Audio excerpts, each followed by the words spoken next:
хотела узнать ваше мнение о том, слышите ли вы меня и хорошо ли вы меня слышите. Если можно, в чат пару комментариев. Не слышно почти. Хорошо, я сделаю немного громче. Сейчас слышно меня лучше?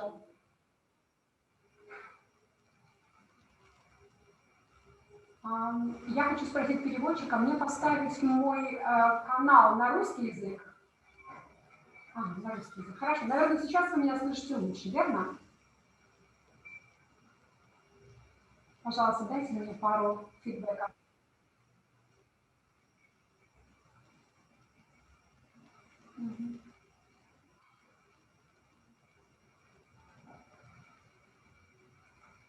Да, еще раз, лучше слышно. Хорошо, спасибо большое. Спасибо большое. Я хотела бы открыть свою презентацию, прежде всего. Выпустить ее на экран, одну секундочку, это требует всегда немного времени. Окей. Моя презентация деактивирована, ничего страшного, будем ждать, когда организаторы позволят мне презентацию выпустить на экран, а пока я начну. Спасибо большое.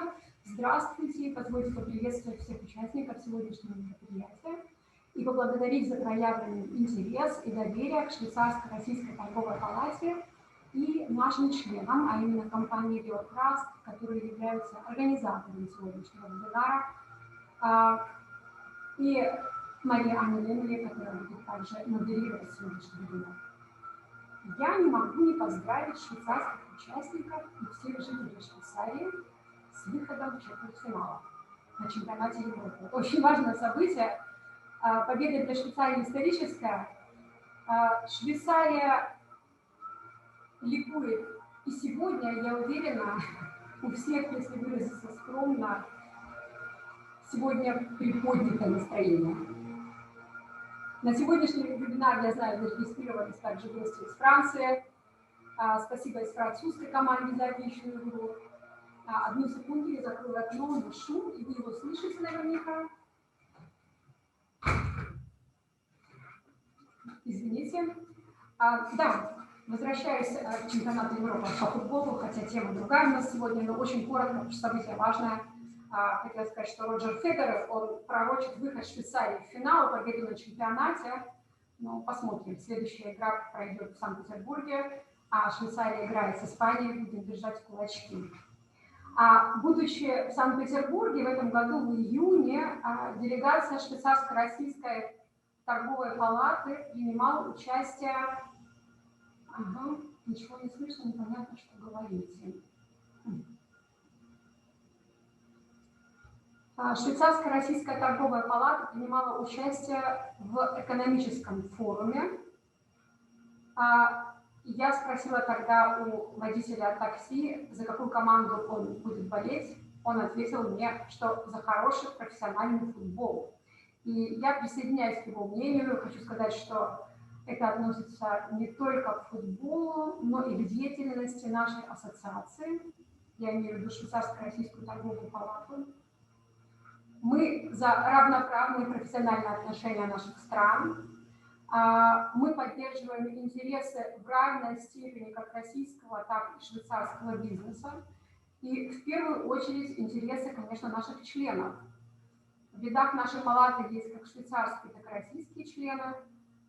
Это позволяет нам, во-первых, как я уже сказала, равноправно общаться, а во-вторых, мы, палата, тесно общаясь с одними и с другими, как нельзя лучше знаем их интересы, мы видим их точки соприкосновения, мы видим возможности взаимовыгодного сотрудничества, и при этом мы владеем языковой и межкультурной компетенцией, что важно для выстраивания не только правильной коммуникации, но и для взаимопонимания, что является, в общем-то, основой коммуникации.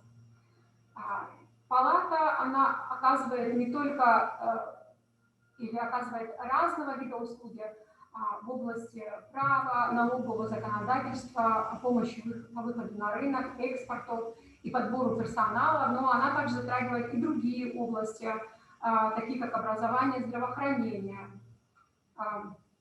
Я вижу, что я параллельно разговариваю с участниками вебинара и не совсем понимаю, в чем дело.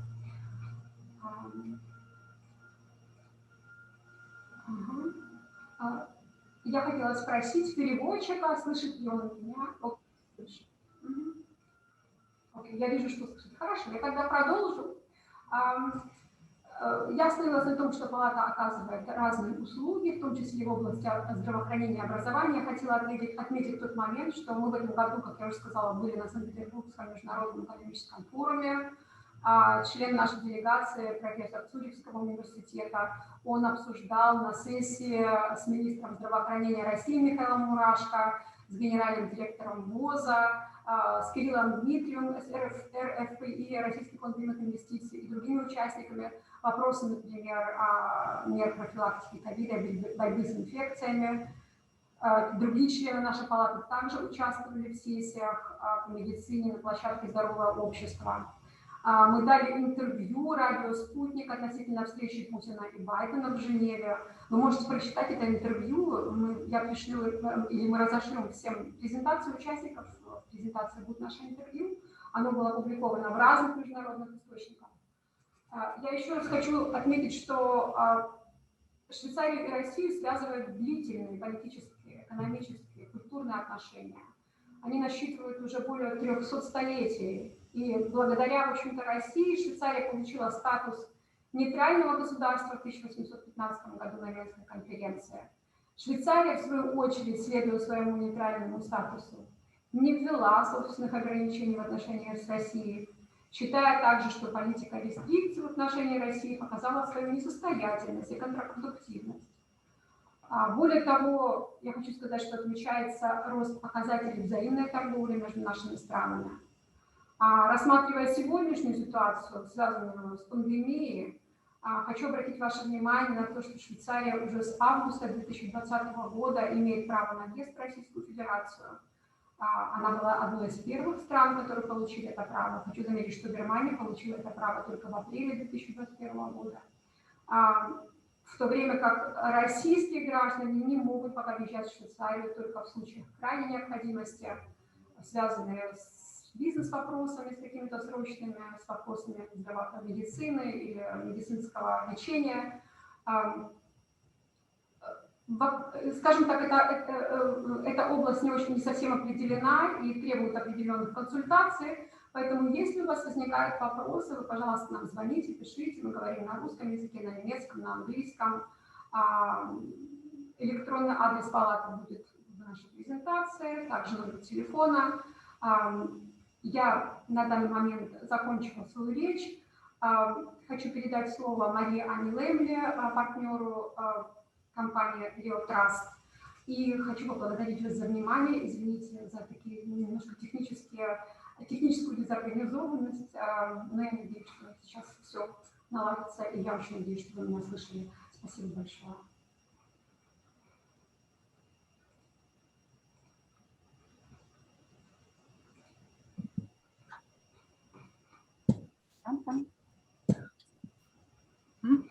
Добрый день, дорогие друзья. Рада приветствовать вас на сегодняшнем вебинаре. Меня зовут Мария Ана Лемле. Я специалист в области консалтинга, финансовых, образовательных и благотворительных проектов Швейцарии. Благодарим Швейцарскую торгово-промышленную палату, в том числе ее президента Светлану Ширяеву, за предоставленную возможность общаться сегодня нам на данной площадке. Хочу сказать, что это не первый наш уже опыт и наше выступление на данной площадке, которые проходят очень успешно во взаимодействиях по разным вопросам между Швейцарией и Россией. На недавно прошедшем экономическом форуме в Санкт-Петербурге, на котором мне довелось быть спикером на панели по лекарственной безопасности, наша делегация, представляющая Швейцарию, получила множество вопросов, касающихся финансовой сферы Швейцарии. Где Швейцария и финансовая сфера Швейцарии бесспорно является давно признанным лидером. Это лидерство – результат поступательного и качественного развития, ставшего в Швейцарии и стилем работы, и традиции. Светлана сейчас уже много сказала про отношения между двумя странами, поэтому это позволит мне сделать мое представление еще короче сегодняшнего партнера. И, конечно, Я сегодня рада представить партнеров, организаторов вебинара, компанию Leo Trust, эксперта в области управления имуществом и защиты активов, которые на профессиональном уровне раскроют сегодня практическую значимость темы для всех, кого интересует сотрудничество между двумя странами в данных вопросах. Передаю слово SEO компании Димитару Яуху, одному из сегодняшних спикеров и модератору. Welcome. Thank you, Mrs. Lemley. Thank you, Mrs. Shareva. Dear guests and on site, and dear guests on the computer in the cloud outside, welcome to our wealth management and asset protection webinar. My name is Dimitar Jauch, and I will be your host today. All of our topics today will focus on a wealthy Russian family as an example. And we will look on various asset classes and individual needs and interests of these private clients. We will discuss also how we can support on the corporate services and which other special needs we can serve for the private clients. But first, let me introduce to you our speakers. First, we have Hania Istepska, TEP member and trust professional in the business for over 11 years. Alex Tuiri, entrepreneur for over 13 years and head of key client communications. Dr. Roderick Strobel, TEP member and in the industry for over 25 years. Norbert Nemeth, asset manager and expert for traditional asset classes for over 20 years. And last but not least, Senator Professor Dr. Wilhelm. He is specialized in international law, tax law, and cross-border tax planning. Let us jump into the first topic, the asset management. We at Leo Trust differ between the traditional old economy and the new economy of digital assets, better known as cryptocurrencies. In our fast-changing world of regulation and taxation, wealth has to be wisely diversified and well prepared for future profits and opportunities. To explain better, let me pass over to my colleague, Norbert. Good afternoon. In the past, the traditional balanced portfolio with about 50% exposure in equities and 50% in bonds, maybe the next slide, has been a good investment strategy as equities and bonds contributed a good return. The investor has been well rewarded for taking a medium risk. However, over the last 10 years, the yields on the bonds have become less and less and have decreased dramatically to levels we have not seen before. That meant almost 0% in the US dollar bonds, and bonds in euros and Swiss francs showed even negative interest rates. So to get a decent return on investment nowadays as an investor, you have to take some risk, then more risk than in the past. You have either to raise the equity exposure or to use the sophisticated derivative investments, maybe one slide back, please, or to go to crypto investments. From our point of view, an ideal balanced portfolio should today be invested as follows: 70% in cryptos, 70% in equities, 20% in bonds, and 10% in cryptos. Dimitar Jauch will tell you afterwards about the possibility in cryptos. On the next slide, what we have seen before, you see on the left-hand side the development of the 10-year interest rates in US dollar as they fall from more than 6% in the year 2000 to about 1% last year.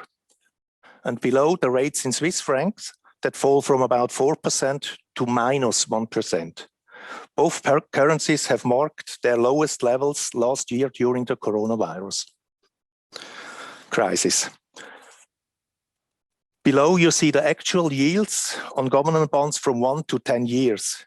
In US dollars, they vary from about 0.2% for 1 year to about 1.5% for 10 years, which is still not really much for such a long period. Government bonds in Swiss francs and euros still face negative yield throughout all the years running. So the next slide. So you see that it's evident for an investor to take some risk. How much more risk is a very personal decision for each investor. We are ready to discuss with you and will elaborate with you the right investment strategy. We hear for advice from a range of various investment styles, as for example, top-down approach, value style, or specialized themes and trend strategies. We are convinced to find the perfect mix for every client to meet his desires. But now let us hear from my colleague Dimitar about the possibilities in crypto investments. Dimitar.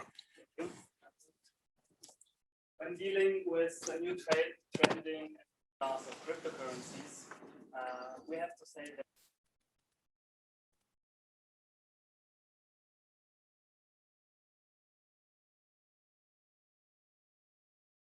less efficient.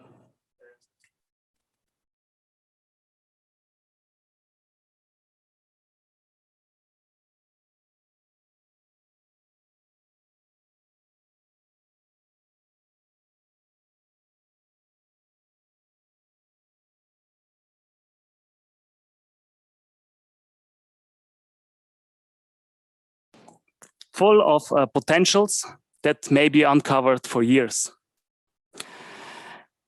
In the end, we have to say that there's both risks and opportunities and chances. Opportunities can appear every month, and we use different approaches to handle risks associated with cryptocurrencies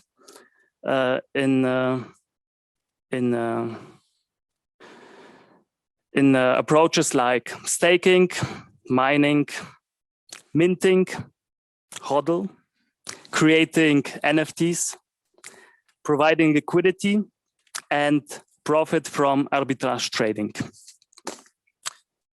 In general, to gain advantages from this new asset class and to diversify more better, we mix crypto into the traditional portfolios of our clients.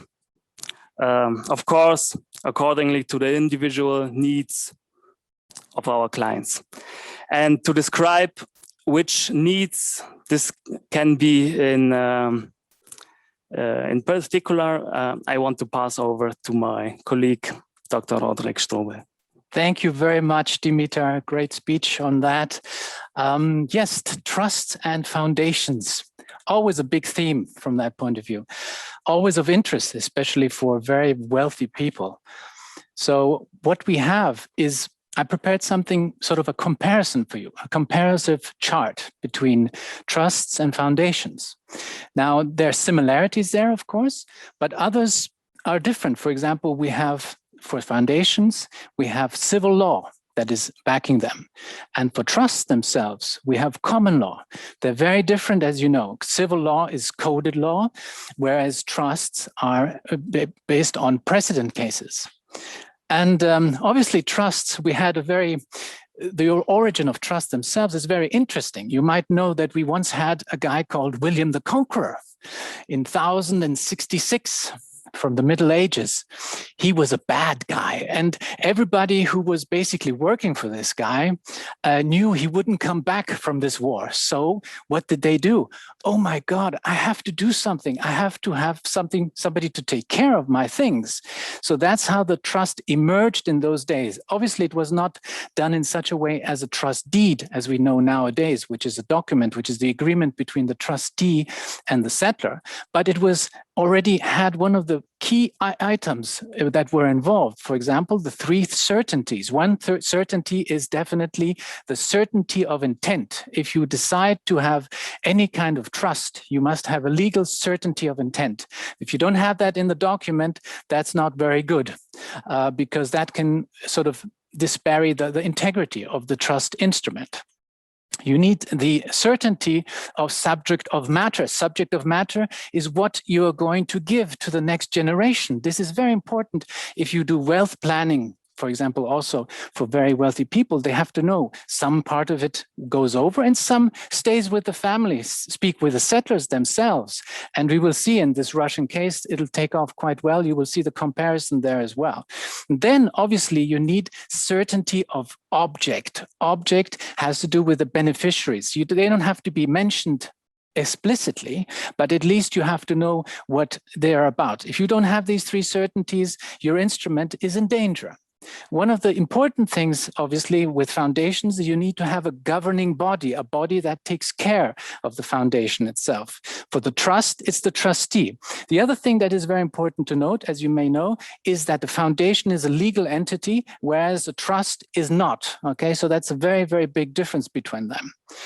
We have different types of foundations. We have a family foundation, which is very common. For example, the Liechtenstein family foundation, that's one possibility. Or we might have a charitable foundation, another one. Or the third version is to have a hybrid foundation, which is a combination of the family foundation and the hybrid foundation. The commercial registration of the foundation is obligatory because only with that it becomes actually a legal entity. So it's very similar to a company from that point of view, but it's not a company. Whereas with a trust, you don't need to register this. You might need to register this in future as the laws evolve, but at the moment this is not necessary. So it's not an issue. What is the main purpose for these instruments? Well, it's about wealth planning. And as Professor Senator Wilhelm will discuss later, it's also about asset protection. These are key instruments within the structure. He will talk about companies, but you need to have a trust at the beginning. Next slide, please. So basically, like I mentioned, this is a classical structure. This, you have a foundation, that's the classical with an underlying company, and then you have a trust with also an underlying company. You have the so-called personae that are important. You have the settler, okay, that would be the founder and the foundation. You have the beneficiaries. And then in certain instances, you need to have also the protector. And for the foundation, it would, for example, the curator. That's what you would have there. So that's the thing you would have there. So let's talk about the case that we have. Let's just assume we have a Russian entrepreneur. Okay, and this Russian entrepreneur is around 65. He has around $30 million or euros, Swiss francs in this case. He has two girls. He has Petra and Annika. And the two girls are resident in Russia, whereas the son, Stanislav, he's resident, would like to become resident in Switzerland. The three children don't have the same perspectives on assets. And as you can see from the slide, we have different types of assets. We have, for example, a private collection, which consists of cars. We have master paintings. Maybe the girls might be interested in that. Real estate is always interesting, but the girls are not really so hot about cryptocurrencies. We heard about cryptocurrencies, we'll hear it once again. And this is the good thing about these structures. Cryptocurrencies work in these structures. You can use these structures for holding cryptocurrencies. So what did they do in the end? The one proposed structure and solution could be the following. You have two settlers. We have two settlers because in Russia we have community regime, matrimonial regime, and that has to be observed. It's very important that when you use any kind of instrument that this is, first of all, reviewed by a fiscal and legal expert before anything can be done. This is extremely important. And then every deed, and this is also a central statement, every deed is different. Every deed varies from another. So before you can even judge an instrument, you need to look at the deed or you need to look at the statutes in the foundation. I think this is very important. So what do we have? We have the two settlers, we have a trustee. The trustee is interesting because, as you know, in Switzerland, you can have Swiss trustees, and that's something that we also have here of bigger interest, and they're becoming more and more regulated. So that's a trust of faith, you can say, to have a Swiss trustee. The Swiss trustee does not necessarily have to have Swiss law behind him from that point of view, because what he has is he has the law in the deed. I'm talking about the deed of trust. The deed of trust can be a different law than the Swiss law. For example, you could have a Jersey trust, or you could have a Cayman trust, but a Cayman trust with a Swiss trustee. So that would be would work perfectly fine from that point of view. Then we have a Dubai company and Cyprus company. Why did we take this suggestion? Because Dubai and Cyprus have a so-called double tax treaty with Russia, and that could be obviously very interesting when you have any kind of transactions, or, for example, as my colleague Hania will explain briefly and shortly in the corporate services sections coming up after me, they have also very interesting access to the European market and also to visas. That's also possible. Then we have the British Virgin Islands for Stanislav, because he's resident in Switzerland. So we don't have to, look too much on the Russian jurisdiction from that point of view. The good thing about the BVI is that you can change the jurisdiction. That means you can relocate a company from the BVI into a different jurisdiction that is more appropriate when he then comes back to Russia. Okay, so that's very important to know as well. What is also important to know when you use these instruments, and you saw that on the first slide, is that the trust can be discretionary or non-discretionary. Discretionary means that the different aims of the trust are incorporated in the trust deed, but that a trustee has the discretion to decide on how to make the distributions. I think that's very important. And non-discretionary could be something like a fixed interest trust, something that you might have heard of. That means that the beneficiaries are clearly stated, and also usually the amounts are clearly stated for the respected beneficiaries, and also the payments. It could be a monthly payment or it could be an annual payment. So it's very, very precise. There, the discretion is practically nil. Then the differentiation between irrevocable and revocable. Irrevocable is when a trust deed itself cannot be revoked by the settlor anymore. That means you cannot liquidate it from that point, terminate it. And revocable means that a settlor can revoke the trust instrument from that point of view. And now, depending on how the family structure is, you can use a combination of these, and that's where we come in as advisors.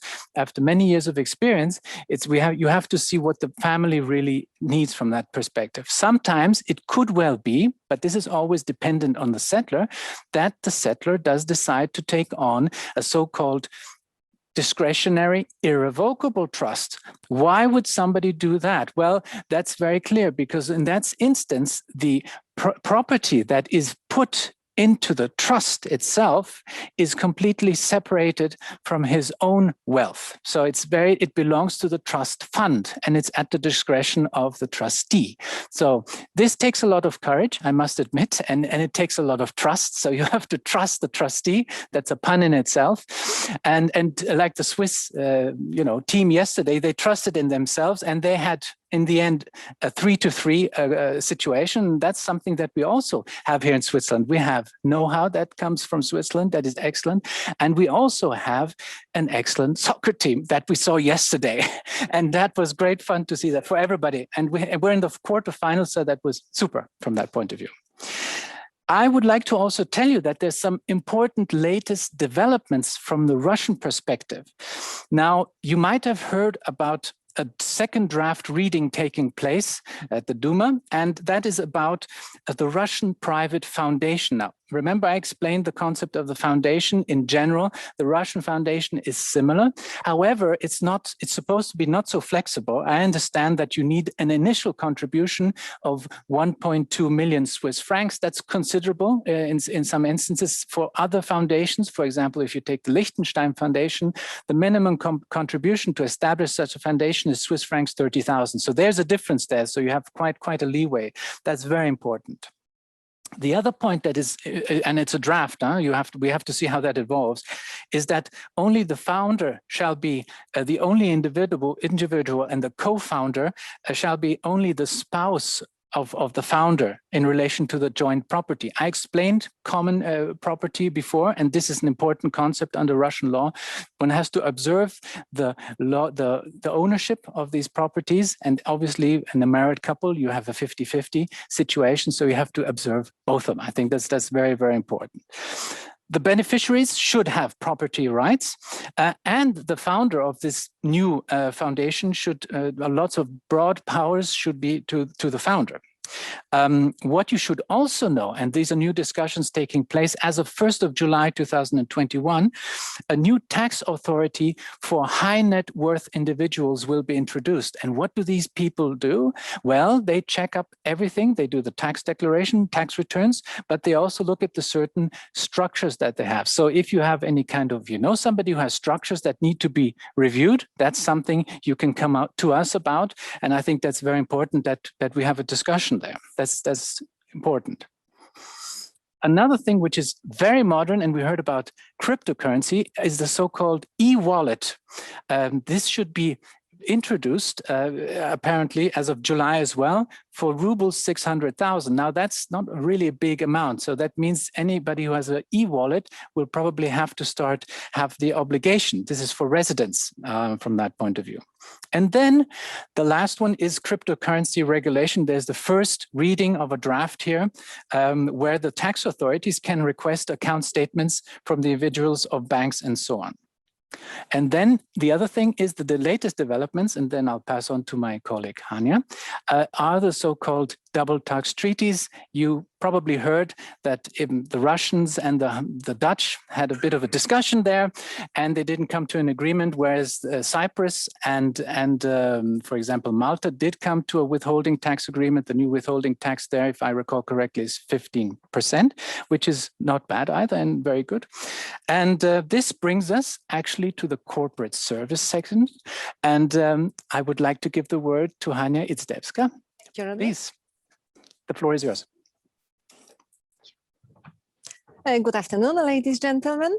I will introduce us to a little bit to the corporate side of our services, and for the purposes of the previously mentioned structure case study for the family, I will talk about BVI and Cyprus. Out of various criteria, I will just mention a few. We will mention briefly the directors and the board. As well, we will talk a little bit about the locals and about the board.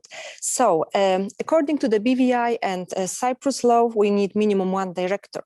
Although the law allows to have it, we strongly recommend to have the director a local one, and alternative to this would be to have the nominee director. Nominee director is always fantastic for practical reason. It's good for confidentiality and anonymity. And what is most important these days with the evolving markets and laws, it would be good to keep the minimum substance. Therefore, the nominee director would be a perfect solution to have this. Board meetings. BVI, it is allowed to have anywhere in the world.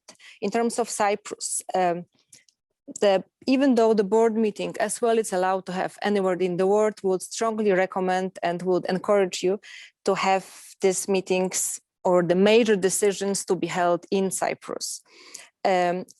What now is happening, what we talk about, where the management and control is done, the substance is done, the company, that's the place where the company is held.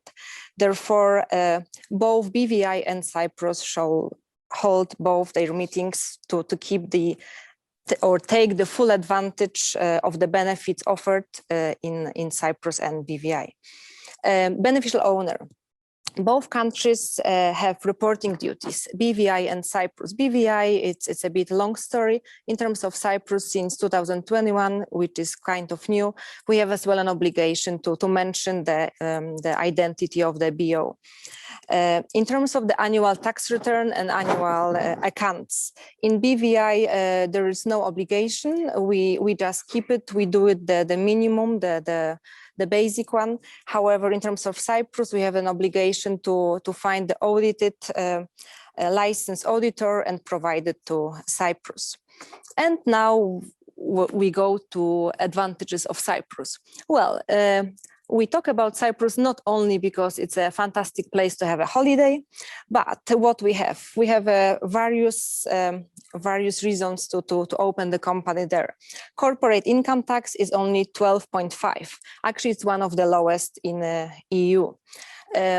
Location. Strategically, we talk about places between Europe, Africa, Middle East.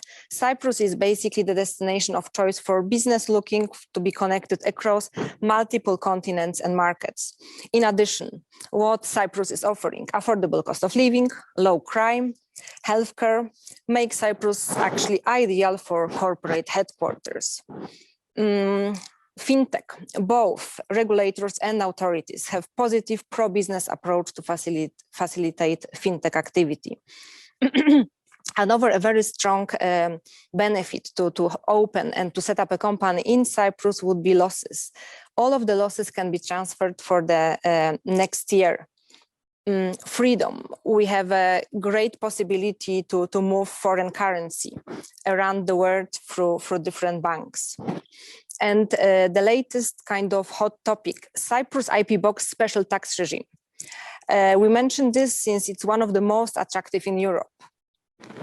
Relocation. Relocating companies' headquarters to the island can come with significant benefits. Even up to 10 years, they can have 50% of tax decreases.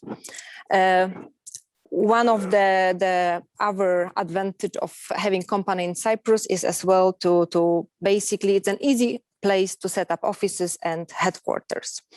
And now we move to British Virgin Island.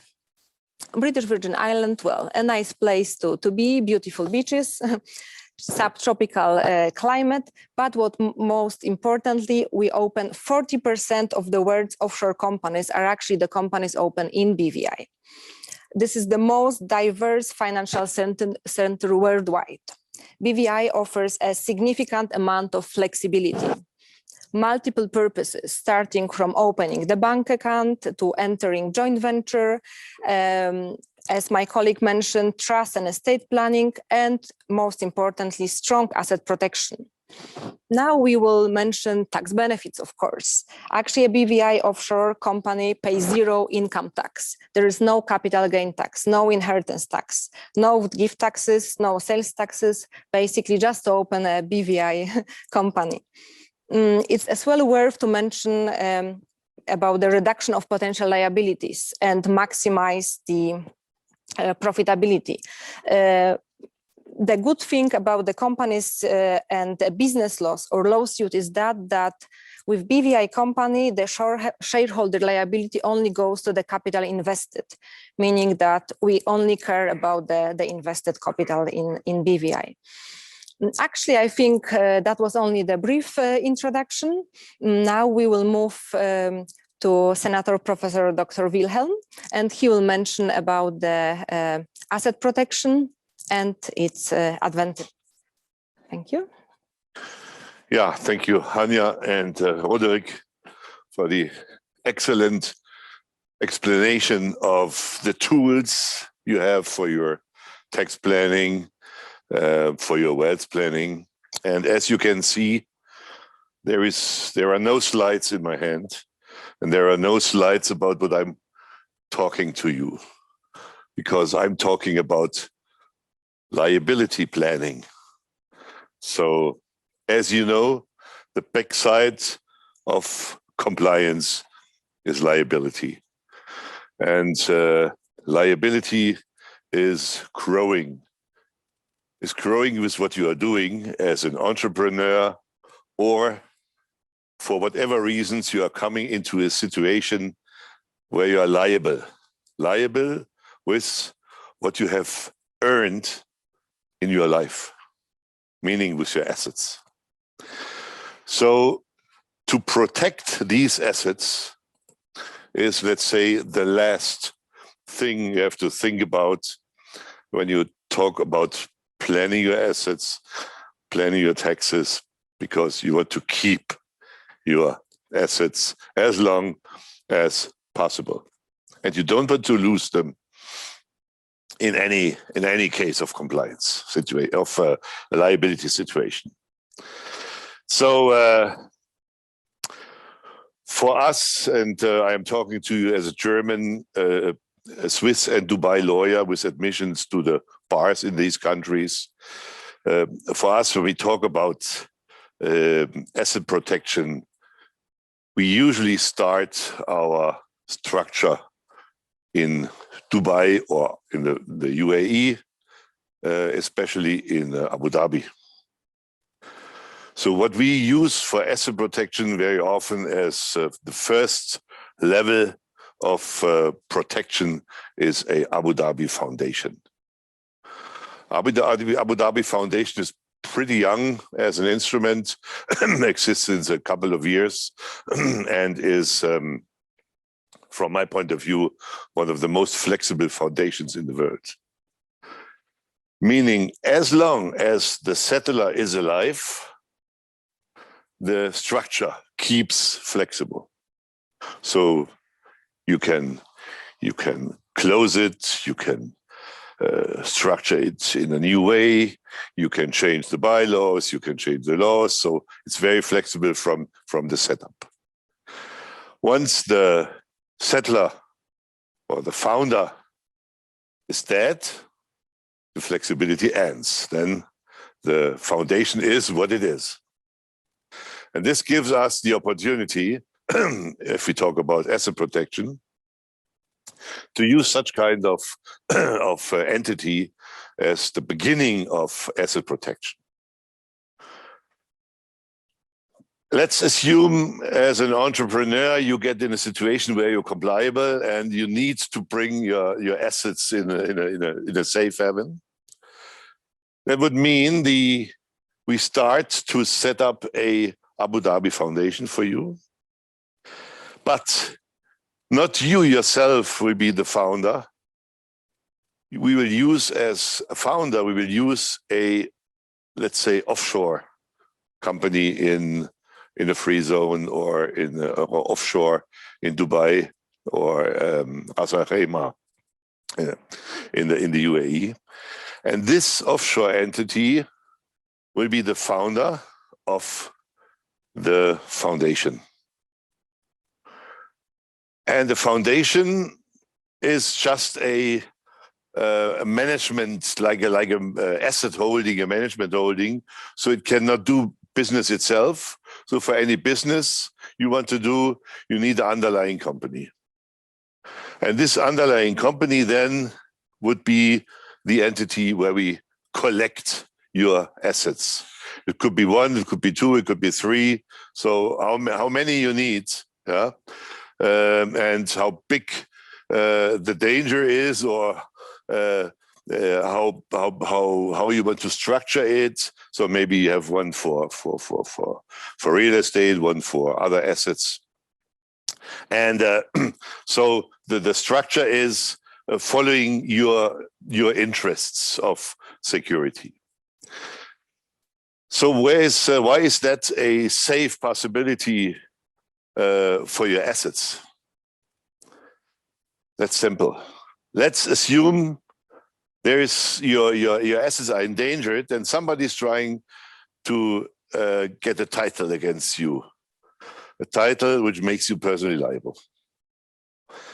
So this title, that's the first security you have. This title is not executable in Dubai or in Abu Dhabi, because the law says if the title has not been gotten from Abu Dhabi or UAE a court, you cannot execute it there.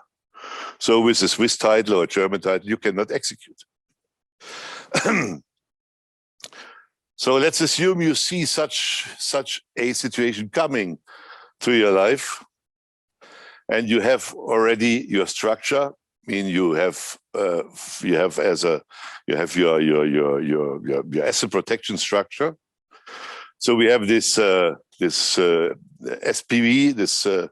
SPV, which was used as founder of the foundation. Then the first thing you would do is you liquidate this SPV. Once the SPV is liquidated, the founder is dead. There is no more founder. So that means there is only the foundation. And the foundation itself cannot be attacked. And in this structure, then there is the wealth. And with the bylaws and with the statutes of this foundation, you do very early, you organize what happens with this wealth if such a case occurs. So let's assume there's a prosecutor chasing you. And in a lot of jurisdictions, like in Germany or Switzerland, for example, such a prosecutor could force you to give you a power of attorney, to give him a power of attorney, which allows him to go and chase your assets. Yeah? And if you don't do that, for example, in Germany, he could put you in prison until he has this power of attorney. But if you are not the founder, and if the company which has been founding the security structure, the foundation, for example, is liquidated, there is no more founder. So there is nobody to attack. And you could not be forced to give such a power of attorney because you cannot. And there is let's say, a legal word saying impossibilium nulla est obligatio. So what you cannot do, you cannot be forced to do. So then what happens to the assets is what you have when you have been setting up your structure, what you have organized there. So the money goes maybe to your wife or to your kids, or so there is a full arrangement, of possibilities, which then would protect your assets. There are no, this is a very individual area. So you cannot write it down. You cannot, let's say, have a general approach how to structure such asset protection structures. It's almost an individual thing, and the less people know how you structured it, the less dangerous. So this is so there is no, let's say, no general solution. It's always an individual solution, and it's always a thing which should be organized early enough, because once there is a title existing, then in most of the cases it's too late, because then whatever you do then in a lot of jurisdictions is then criminal behavior. But as long as you start with your asset protection structure in a time where you have no liability, then there is no fear. That means start with it early enough and put your assets in, and you can be sure, as long as this structure is existing like it started, so the founders there, the SPV, you have 100% control about your assets. And this is also a very important issue. There are a lot of possibilities to secure your assets. You can give them to your wife Well, and sometimes that might not be a good asset protection, but you can give it to a third person, you can give it to a trustee, but there is always, somebody involved. Yeah? The best thing is that you yourself keep control as long as possible. And this is if you structure it like I told you, then you have full control, because as long as the settler or the founder, in that case, the SPV is still existing, you can change your structure. And it depends on the personal situation. We have cases where we use several structures side by side, so that you even could move your assets during they are endangered from structure A to structure B to structure C. So this is at least at the end the question of how big is the value of your assets and how big is the danger. So this is what I want to tell you about asset protection. And as you might understand, to get a deeper look into it, this would be subject to personal discussion. Thank you very much. I hand over now to Alex.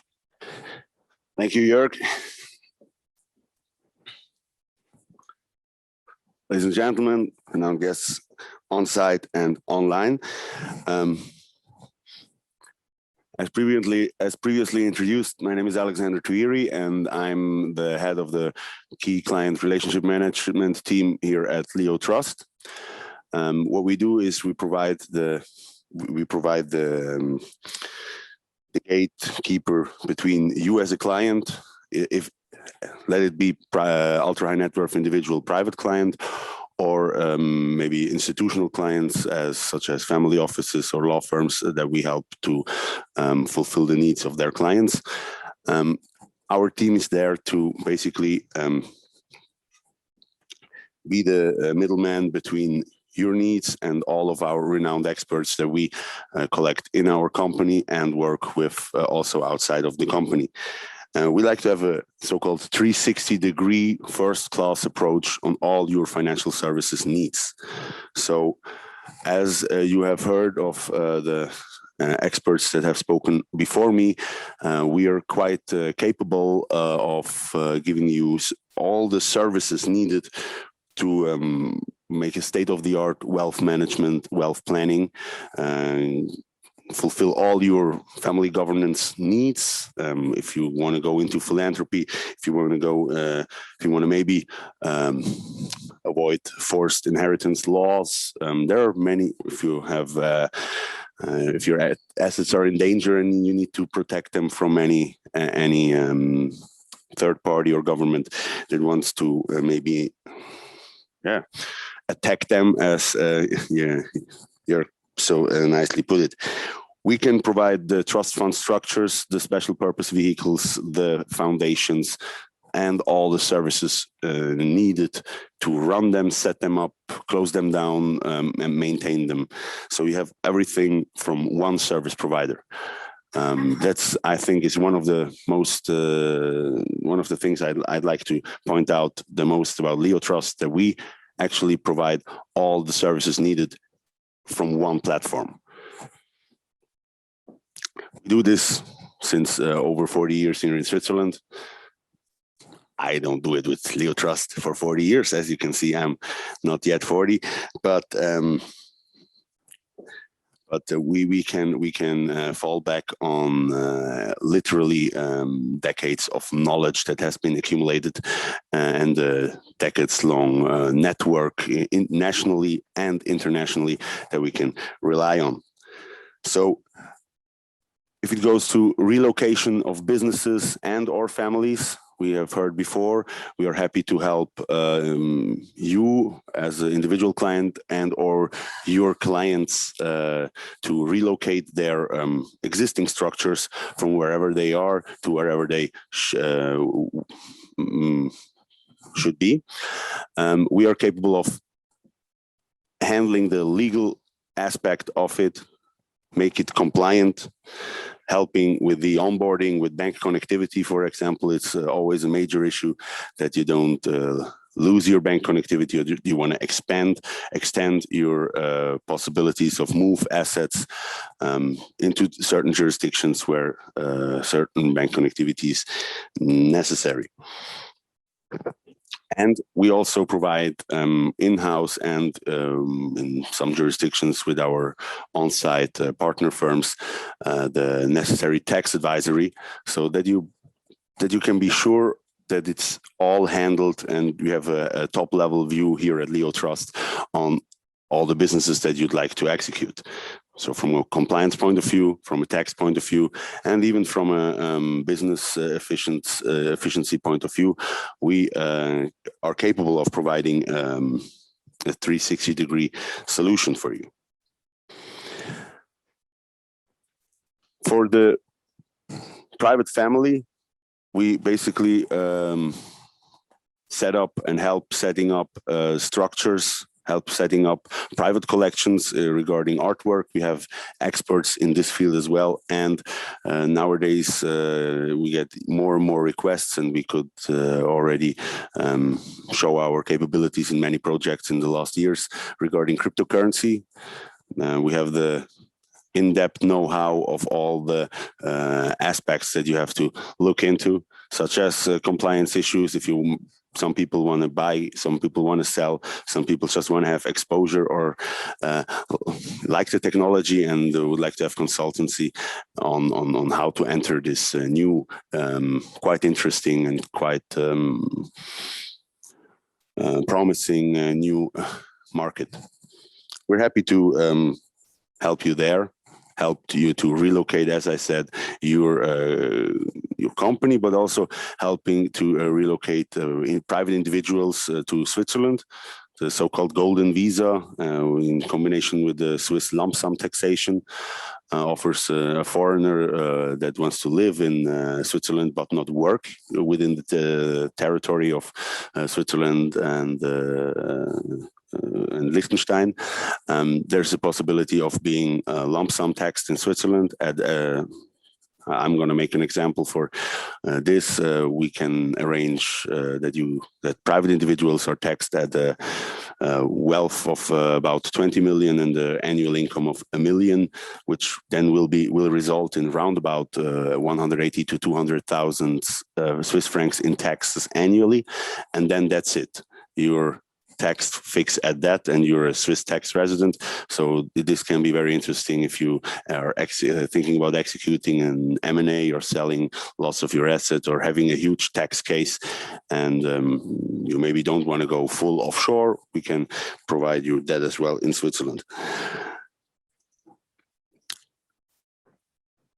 For the private individual, we also consult him in health and lifestyle aspects. We have experts there and corporations regarding health, especially in Switzerland. And what we also do is we consult on education.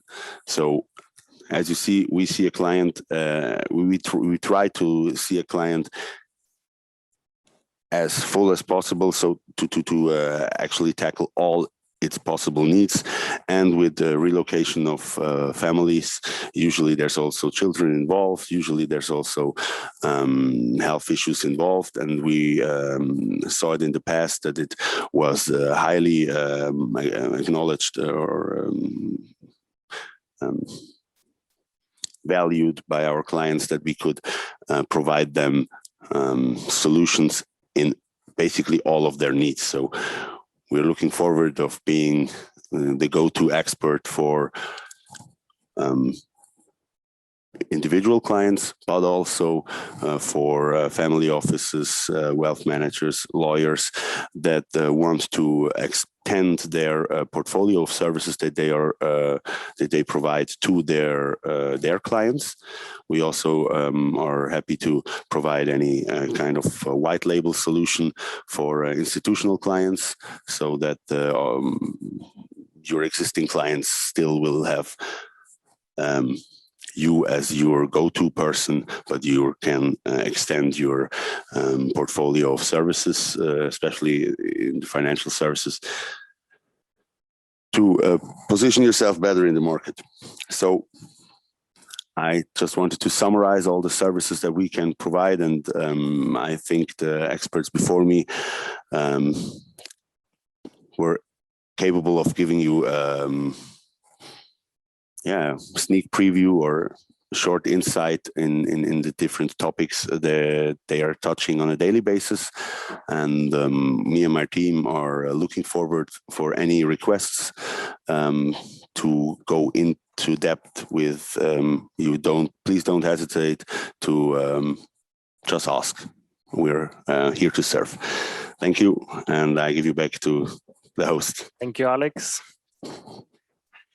Dear guests, as we have seen today, there are multiple ways how assets can be structured, distributed, and protected. And there are also different legal instruments how wealthy clients can be served, or how wealthy clients' needs can be served, and where Leo Trust can be involved. In the end, over different jurisdictions, various asset classes, and in the more complex economic environment, families have to rethink where and how their assets are allocated. And with this summary, I want to finish the official part and go over to the Q&A. And I invite you to ask all your questions directed to me or to my team members. Thank you very much.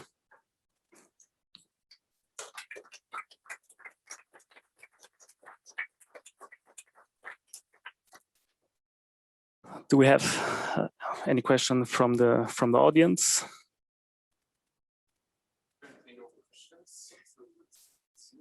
Ja, it kommt. Ja, du kannst gern kommen. Sorry, jetzt? Yes, I have a question. Sure. Professor Wilhelm just mentioned about this Abu Dhabi Foundation as an asset protection tool, and you said that there's this we can set up a special purpose data as a founder. So, what kind of jurisdiction would you recommend for this entity, for instance? Yeah, well, the answer is pretty simple. The jurisdiction for this special purpose vehicle, which we use as a founder, is usually offshore in the UAE, and there we have another advantage that it can be set up easily and fast, and it can be closed down easily and fast, because time is of the essence when we talk about asset protection. And my advice to the clients is always, do not only plan your wealthy life, do not only plan your assets, also plan your liability. Thank you.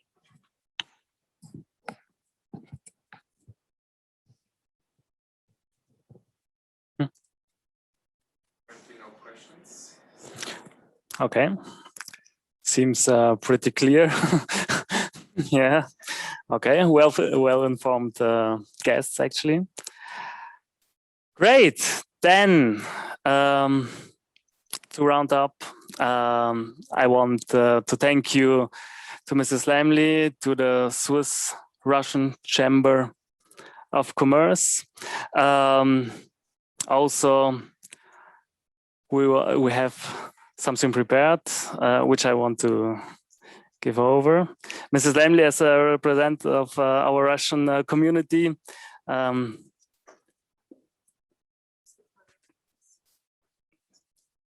yeah, danke vielmals.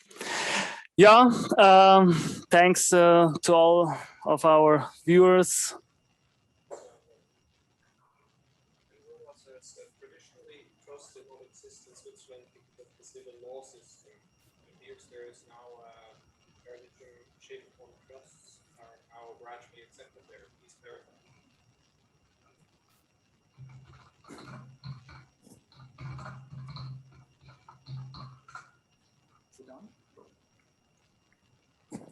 Can you repeat the question actually for our? I understood that you asked us in respect to how trusts are seen in Switzerland. From that point of view, you're absolutely correct. At the moment, there is no Lex Trust, but there is a draft that should be coming out at the end of August of this year, and it will be ready for public viewing.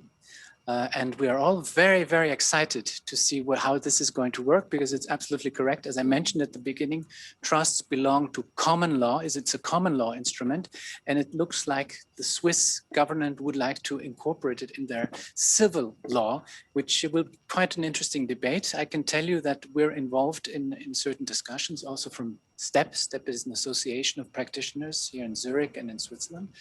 And what they're looking at the moment is here, more or less, the Zurich region is pro-foundation, because as you may know, the Swiss foundation is known, but it's not for family purposes, it's for charitable purposes, which is very, very different, and it's a very inflexible instrument. However, this instrument is already in our law today, and it would make sense, and this is the argumentation that we have from our colleagues here in Zurich and the Swiss-German section, that we would expand this. However, our colleagues in Romandie see it differently, which is very valid from that point of view, and they think that introducing the trust, Lex Trust, which is a draft at the moment, it hasn't been approved yet, and it has to go under consultation and everything, so that has to be very clear from that point, so that there's no confusion.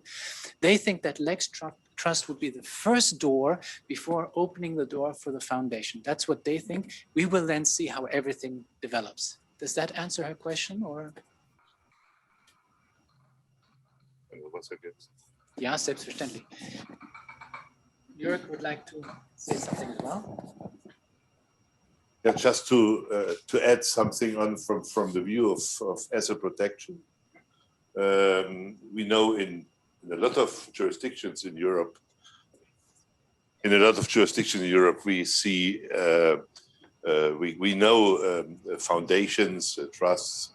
Also in Liechtenstein, they know trust and foundation.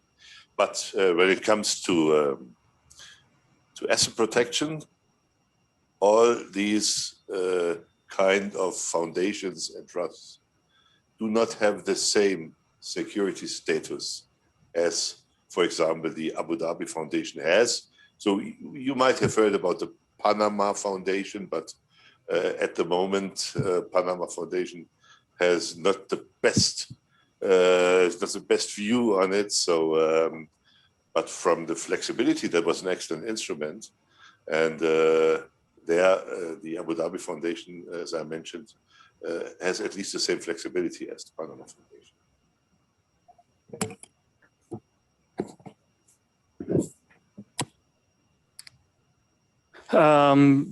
I think because time is running, you are very invited to send us all your questions per email. One of our team members would be proud to get in touch with you.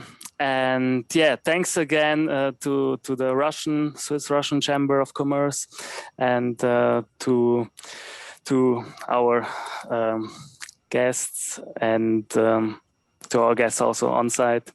Thank you very much, and yeah, goodbye.